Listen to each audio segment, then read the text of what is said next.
Deuxième partie, si vous voulez vraiment de ce que je veux dire. Ma première, c'est l'ambiguïté d'une tradition.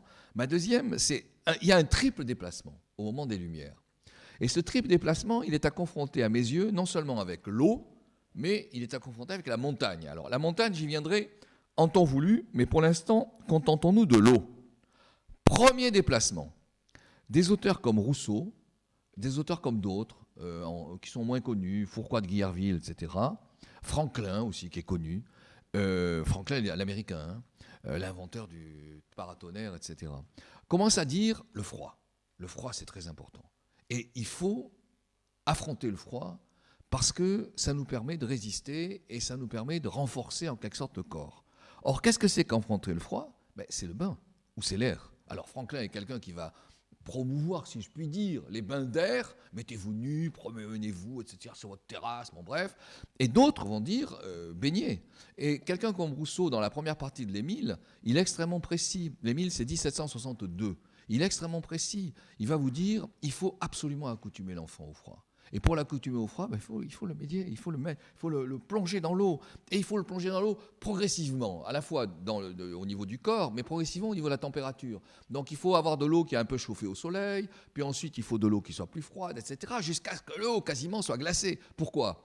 Nouvelle vision du corps. Ça, en général, ce n'est pas dit par les historiens, et personnellement, j'ai tendance à le regretter. Nouvelle vision du corps. C'est-à-dire que le corps traditionnel, c'est un corps, ne me faites pas trop parler de ça, ce n'est pas non plus l'objet de notre propos, mais le corps traditionnel, c'est un corps qui est fait d'humeur, qui est fait de liquide, si vous voulez. Bon, et les liquides, à la limite, le problème, c'est qu'il faut les faire sortir, transpirer, etc., ou il faut ingurgiter des nourritures qui soient relativement pures. Bon, il y a un double mécanisme d'épurement.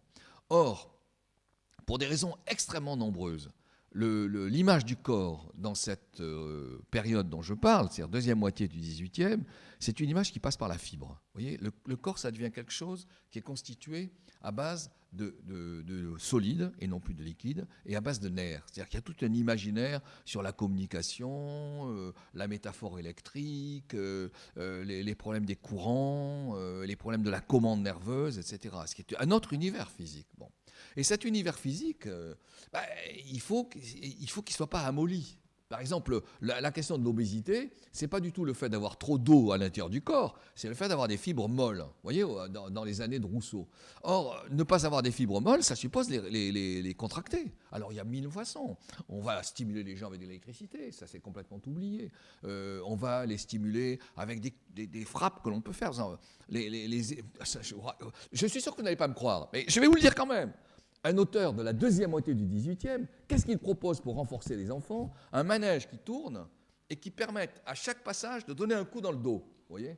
Pourquoi ? Parce que ça renforce. Alors bon, c'est complètement oublié, je suis d'accord. Mais ça se trouve dans l'encyclopédie Diderot, ce genre de mécanisme. Vous voyez ? Donc vous allez me dire, ce que vous dites c'est faux ? Pas du tout, c'est dans l'encyclopédie Diderot. Donc le problème du renforcement change complètement de repère par rapport à ce qui existait auparavant. À la limite, auparavant, il fallait de la chaleur, transpirer pour pouvoir se raidir. Là, au contraire, vous voyez, c'est plonger. Bon, il y a des exemples absolument parlants. Je ne veux pas être trop long, mais des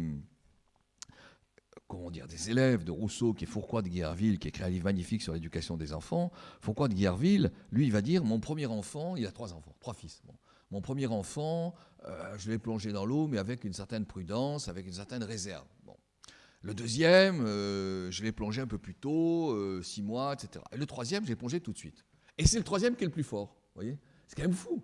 Et ça renvoie à quelque chose qui est complètement différent. Guy Patin, un siècle auparavant, lui, c'est l'inverse. C'est-à-dire, il faut exclure, il faut faire partir l'eau qui est trop forte chez les enfants. Donc, on va faire des saignées. Même histoire, mais à l'envers. C'est-à-dire que je vais saigner mon premier enfant, 3 fils aussi, mon premier enfant à l'âge de 1 an ou 2, et puis je descends. Et puis c'est le troisième que j'ai saigné à 6 mois qui est le plus fort. Vous voyez, l'inverse. Donc on voit, ce qui est passionnant dans ces affaires, c'est qu'on voit l'image du corps qui change, et du coup, les pratiques. Donc premier donné, le triomphe du froid. Bien. Deuxième donnée, on va être de plus en plus attentif au bain. C'est-à-dire qu'on va commencer à voir dans la deuxième moitié du XVIIIe des traités de bain. Et ils sont nombreux, ces auteurs, alors qu'auparavant, il y en avait très peu, si vous voulez. Macaire, Marais, tous les auteurs d'hygiène, Jacquin et bien d'autres, dans ces deuxième moitié du XVIIIe, vont vous dire il faut habituer au froid. Alors, ils vous décrivent les sensations que le froid peut produire, mais il faut aussi habituer à l'air froid. D'où le succès aussi de la montagne. Vous voyez, j'y viens à la montagne. Le succès de la montagne, le succès des hauteurs, le succès qui consiste à ouvrir les poitrines, etc., etc. Bien. Et le succès, évidemment, dans cette deuxième moitié du XVIIIe, du bain de rivière.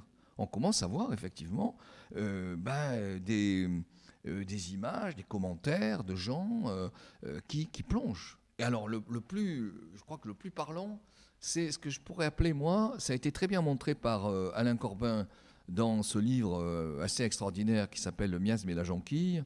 Non, la mer, dans le livre sur la mer, le désir de rivage. Ça a été très bien montré par Alain Corbin. Qu'est-ce qu'il montre ? Il prend le journal d'un certain Anglais qui s'appelle Richard Frewin, des années 1770. Et Frewin dit la véritable victoire, le véritable renforcement, c'est plonger à Southampton dans l'eau glacée. Voilà. C'est les premiers à dire ça. Et donc ça crée, vous voyez, mon premier point, désir du froid. Mon deuxième point, nouveau type de pratique, c'est-à-dire, au fond, affronter le froid, se renforcer par des systèmes qui deviennent des cures de froid. Vous voyez. Donc la mer, mais aussi, dans une certaine mesure, la rivière, et aussi, toujours dans ce problème de la réflexion sur les pratiques, une nouvelle forme d'affirmation de soi-même. Parce que c'est un défi. Je me défie. Jusqu'ici, on a peur de l'eau. Je n'ai pas peur de l'eau.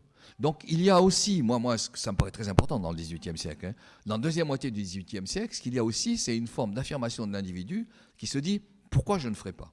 Voilà, pourquoi je ne ferai pas ? Et vous avez exactement le même problème sur la montagne. Pourquoi je ne l'aborderai pas ? D'où l'invention du Mont Blanc.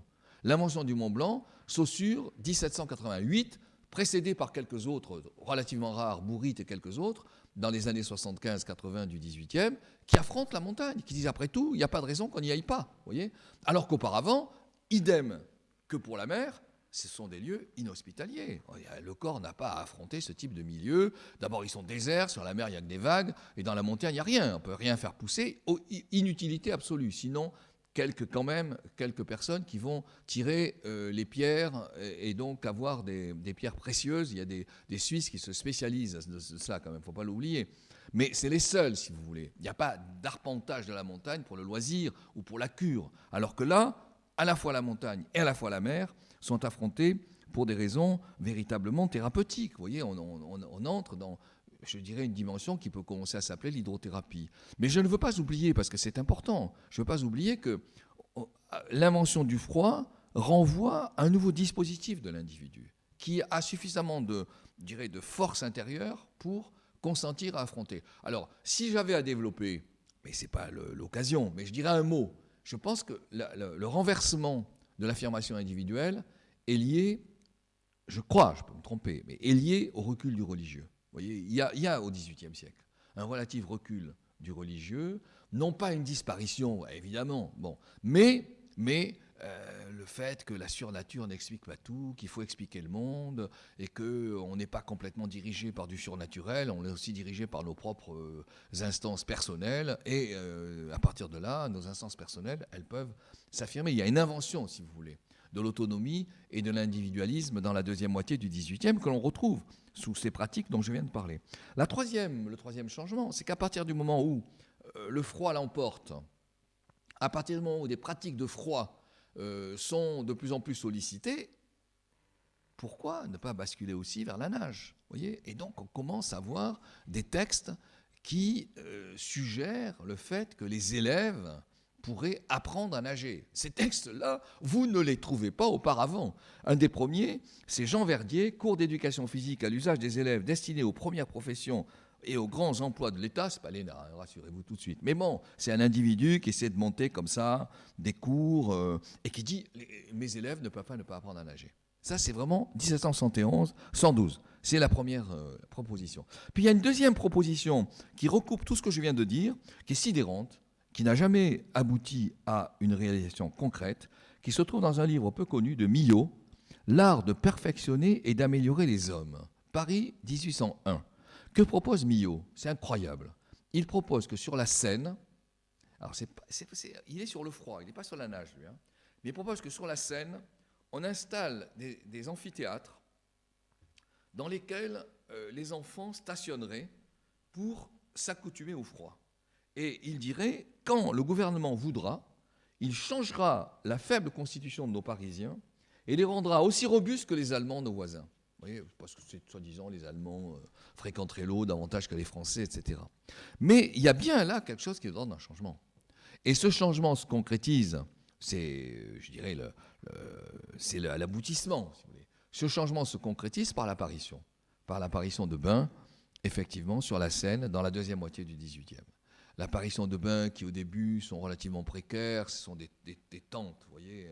Et puis, progressivement, s'organisent. Alors, ils s'organisent de deux façons. Ce que je dis, ça couvre plutôt le 19, mais quand même.